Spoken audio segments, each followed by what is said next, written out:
Assalamu alaikum wa rahmatullah. Est-ce que vous vous êtes déjà posé la question pour savoir si vous avez un bon comportement? Alors aujourd'hui, je vais vous donner 7 traits de personnalité qui vont vous permettre de savoir si vous avez un bon comportement. Alors premièrement, nous avons le taqwa, c'est-à-dire la crainte d'Allah. Alors le taqwa est considéré comme le fondement du bon comportement en islam. Cela implique le fait de constamment chercher à plaire à Allah et d'éviter ce qu'il nous interdit. Allah nous dit dans le Coran: واتقوا الله واعلموا أن الله مع المتقين. Et craignez Allah et sachez que Allah est avec les pieux. Deuxièmement, nous avons le respect et la bienveillance envers les autres. Le prophète Mohammed sallallahu alayhi wa sallam nous a dit dans un hadith: celui qui est facile à vivre, calme et doux, Allah lui interdit l'entrée en enfer. L'islam encourage le respect et la bienveillance de tous les êtres humains, qu'ils soient musulmans ou non. Et cela inclut le respect des aînés, l'amour envers les enfants, la compassion envers les pauvres et le fait d'aider les personnes qui sont dans le besoin. Cela inclut également le fait de dire des choses bien et de conseiller le bien, de partager les biens et le savoir que Allah nous a donné.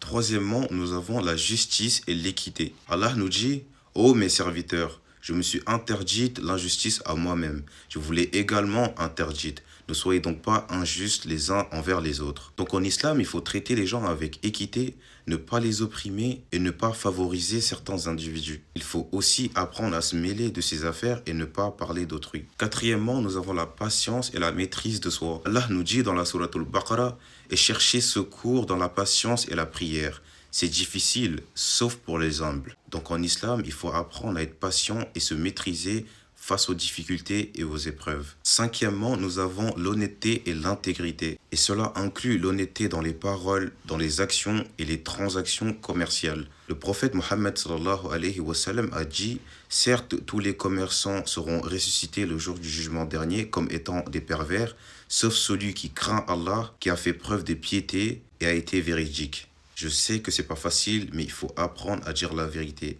Peu importe les situations, apprenons à dire la vérité. Sixièmement, nous avons la tolérance et le respect des différences. En islam, il faut apprendre à être respectueux et tolérant envers tous les individus, peu importe leurs différences, qu'elles soient religieuses, ethniques ou culturelles. Le prophète Mohammed sallallahu alayhi wa sallam nous a dit dans un hadith, mais qui n'a pas été authentifié: celui qui fait du mal injustement à un juif ou à un chrétien me verra en adversaire le jour du jugement dernier. Alors le septième et le dernier trait de caractère est l'humilité et la modestie. En islam, il faut éviter d'être arrogant, que ce soit dans les paroles ou les actes, et savoir que l'on dépend tous d'Allah.